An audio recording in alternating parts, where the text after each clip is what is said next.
உமது உடம்பெல்லாம் கண்ணாக்கி குத்த போதிலும் குற்றம் குற்றமே, நெற்றிக்கண் திறப்பினும் குற்றம் குற்றமே. வணக்கம். காந்தி ஜெயந்தி அன்னைக்கு ஒருத்தன் ஒரு வீடியோ போட்டிருந்தான். அதை நான் பார்க்கும்போது என்ன சொல்கிறதுன்னு எனக்கு தெரியல. ஏன் இந்தியாவில் ஆர்எஸ்எஸோடைய ஒரு அதை யோகா மாதிரி ஒன்று பண்ணுவாங்க, அது பண்ணக்கூடாதா என்ன? இவன் என்ன நினச்சிட்டு இருக்கான் மனசில்? இவன் பெரிய எதிர்கட்சின்னு நினச்சிட்டு இருக்கிறானா? பெரியார் தொண்டைன்னு சொல்கிறான்ல, அதாவது கோட்சே மாதிரியான நபர்கள் ஆர்எஸ்எஸ்லேருந்து வந்தாங்கன்னு சொல்கிறாங்க. அப்போ பேரறிவாளன் ஒரு நபர் தீக்காவில் இருந்து தானே வந்தாப்புல. ராஜீவ்காந்தி ஒரு பிரதமரவையே கொலை பண்ண ஒரு குரூப் தானே. நான் ஒரு விஷயம் சொல்கிறேன், நீதிமன்றம் பேரறிவாளனை குற்றவாளி இல்லை அப்படின்னு சொல்லி ரிலீஸ் பண்ண கிடையாது. ராஜீவ்காந்தி கொலை வழக்கில் தண்டனை பெற்ற 7 பேர்: நளினி, முருகன், சாந்தன், பேரறிவாளன், ரவிச்சந்திரன், ராபர்ட் பயஸ், ஜெயக்குமார் நீண்ட காலம் சிறையில் இருந்த பின்னர் உச்சநீதிமன்றத்தின் உத்தரவின் பேரில் விடுவிக்கப்பட்டனர். அவர்கள் நிரபராதி என்று நீதிமன்றத்தால் விடுவிக்கப்படவில்லை. மாறாக அவர்கள் அனைவரும் குற்றவாளிகள் என்று தீர்ப்பளிக்கப்பட்டனர். அவர்களுக்கு முதலில் மரண தண்டனையும் பின்னர் ஆயுள் தண்டனையும் வழங்கப்பட்டது. உச்ச நீதிமன்றம் அவர்களை விடுதலை செய்ய உத்தரவிட்டதற்கான முக்கிய காரணங்கள்: 1. அவர்கள் 30 ஆண்டுகளுக்கு மேலாக சிறையில் இருந்தது. 2. சிறையில் அவர்களின் திருப்திகரமான நடத்தை. 3. முன்னதாக பேரறிவாளனை விடுதலை செய்தபோது பயன்படுத்தப்பட்ட அதே சிறப்பு அதிகாரத்தை அரசியலமைப்பின் சரத்து 142 பயன்படுத்தி மற்ற 6 பேரையும் உச்ச நீதிமன்றம் விடுவித்தது. 4. அவர்களை விடுவிக்க கோரி தமிழ்நாடு அமைச்சரவை 2018 எடுத்த தீர்மானத்தையும் நீதிமன்றம் கருத்தில் கொண்டது. ஆகவே நீதிமன்றம் அவர்களை நிரபராதி என்று விடுதலை செய்யவில்லை. மாறாக அவர்கள் சிறையில் கழித்த நீண்ட காலத்தை மற்றும் நன்னடத்தையை கருத்தில் கொண்டு முன்கூட்டியே விடுதலை ப்ரீமேச்சூர் ரிலீஸ் செய்தது. அப்போ இதுக்கு என்ன தீக்கா கும்பலை தான் முதல்ல தடை பண்ணணும்? ஒரு பிரதமரையே கொள்கிற அளவுக்கு ஒருத்தன் தயார் பண்ணி வச்சுருக்கிறேன்னா நீ என்ன சொல்கிறது? ஆர்எஸ்எஸ்ஸை நீ ஆகுனா அந்த ஒரு பேர் என்னது கோட்சே என்கிற நபரை நீ அடையாளம் காட்டினேன்னா நான் தீக்காவுக்கு எதிராக அந்த ஒரு பேரழிவாளன் அவர் கணக்கட்டப்படும்.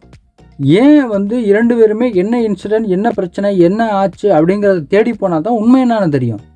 அவங்கவுங்களுக்கு ஒவ்வொரு காரணங்கள் இருக்கலாம். நீங்கள் பேரழிவாளன் ஒரு காரணம் சொல்கிறாருன்னா அப்போ கோட்சேவும் ஒரு காரணம் சொல்லுவாப்புல, அதையும் நீ ஏற்றுக்குவியா? 2 பேரும் பண்ணதுமே குற்றம் தான், நான் இல்லைன்னு சொல்லவே இல்லை. ஆனால் நீ ஆர்எஸ்எஸில் நீ தமிழ்நாட்டுக்குள்ளே அதை பண்ணக்கூடாது இதை பண்ணக்கூடாதுன்னு நீங்கள் என்ன சொல்கிறது?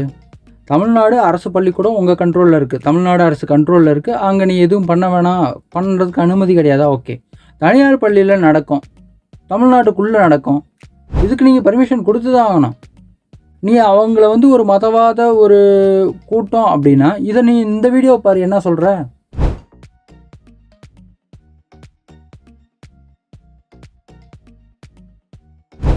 இந்த வீடியோக்கு என்ன பதில் சொல்லுவேன்? இவனை மாதிரி ஆளுகள் நிறைய பேர் இருக்கானுங்க. கந்த சஷ்டி கவசத்தை கேவலமாக பேசுறது, திருக்குறளை கேவலமாக பேசுறது, இந்த கல்யாணம் பண்ணும்போது மந்திரம்லாம் ஓதுவாங்கள்ல அதை கேவலமாக பேசுறது, அப்புறம் கோயிலில் இருக்கக்கூடிய பொம்மைகள்லாம் பற்றி கேவலமாக பேசுறது. இந்த காலத்தில் தாண்டா நீங்கள் எல்லாம் அந்த பொம்மைகள்லாம் தப்பாக பேசுகிறவங்களுக்கு நான் சொல்லிடுறேன். இந்த காலத்தில் தான் நீங்கள் பிட்டு படம் அது இதுன்ட்டு நீங்கள் சோசியல் மீடியாவிலையும் சரி ஆன்லைன்லேயும் சரி தேடி போகிறீங்க, இது சமாச்சாரம் தெரிஞ்சு போயிடுது. அந்த காலத்தில் இருந்தவங்களுக்கு அதெல்லாம் தெரியப்படுத்தணும்னா கோயிலில் பொம்மை வடிவில் ஓகே காட்டியிருப்பாங்க. கல்யாணம் பண்ணுறதே கோயிலில் பண்ணி காமம் முதல் பாசம் வரை அந்த முதல் ஆதி வரைன்னு சொல்லிட்டு எல்லாமே கோயிலில் இருக்கும். அதுக்கு தான் அந்த பொம்மைகள் வைக்கப்பட்டதே தவிர தப்பான வழிநடத்தலுக்காண்டி அந்த பொம்மை வச்சுருப்பாங்கன்னு நீங்கள் நினைக்கிறீங்களாடா? இவனுங்களெல்லாம் எந்த செருப்பை கழட்டிக்கிட்டு அடிக்கிறதுன்னு எனக்கு தெரியவே இல்லை. தமிழ்நாட்டில் இந்த திராவிட கும்பலை ஒழிச்சாதான் இவனுங்கள மாதிரி ஆளுகளை ஒழிக்க முடியும். ஃபஸ்ட்டு இந்த ஈவேரா கும்பலை ஒழிக்கணும். அதுக்கு என்னென்ன பண்ணலான்னா, உங்களுடைய பாலத்துக்கு பேர் வச்சுருக்காங்கன்னு சொல்லிட்டு ஒரு வீடியோ போட்டிருப்பேன். அதிலே நான் சொல்லியிருப்பேன், தயவுசெய்து உங்கள் பேருக்கு பின்னாடி ஜாதி பேரை போட்டுக்குங்கடா. ஜாதியை ஏற்றத்தாழ்வோடு ஒருத்தனை பார்க்காத, ஆனால் ஒரு ஜாதி பேரை போட்டுக்க. அது ஒரு வாழ்க்கை முறை தான். அதாவது ஜாதிங்கிறது ஒரு வாழ்க்கை முறை தான். அதை நீ போட்டுக்க, ஒன்றும் பிரச்சனையே கிடையாது. இங்கே ஒழுக்கணுங்க என்ன தெரியுமா சொல்கிறானுங்க? ஈவேரா ராமசாமி தான் நம்மளை ஜாதி பேரெல்லாம் எடுக்க சொல்லி முன்னேற்றாரு அப்படின்னு இவனுங்க சொல்ல வரானுங்க. நம்மளை என்னமோ நம்ம ஏதோ முட்டாப்பா இழுக மாதிரி இவனுங்க என்னமோ திருத்தின மாதிரி பேசுகிறானுங்க. நீ தமிழ்நாட்டுக்குள்ளே ஆர்எஸ்எஸ்ஸை வரக்கூடாதுன்னு சொல்கிற, அதே மாதிரி ஜம்மு காஷ்மீர்லேருந்து ஒருத்தன் ஆர்எஸ்எஸ்ஸை வரக்கூடாது, தமிழ்நாடு இந்திய அரசாங்கத்தோடைய எம்பளமே வரக்கூடாதுன்னு ஒருத்தன் சொல்கிறான். அவனுக்கும் உனக்கு என்னடா வித்தியாசம்? அப்போ எதெல்லாம் நல்லதோ அதெல்லாம் உள்ளே வரக்கூடாது, அந்த மாதிரி தானே. அதே ஆர்எஸ்எஸ்க்குள்ளே எத்தனை வந்து இஸ்லாமிய ஒரு பாசறை அந்த மாதிரி குரூப்புகள் வச்சுருக்காங்க, இஸ்லாமியர்கள் எத்தனை பேர் இருக்காங்க, கிறிஸ்டியனாட்டி எத்தனை பேர் இருக்காங்க, பௌத்த மதத்தை சார்ந்தவங்க எத்தனை பேர் இருக்காங்க, ஜெயின் சமூகத்தை சார்ந்தவங்க எத்தனை பேர் இருக்காங்க, எத்தனை சிங்குகள் இருக்காங்க உனக்கு தெரியுமா?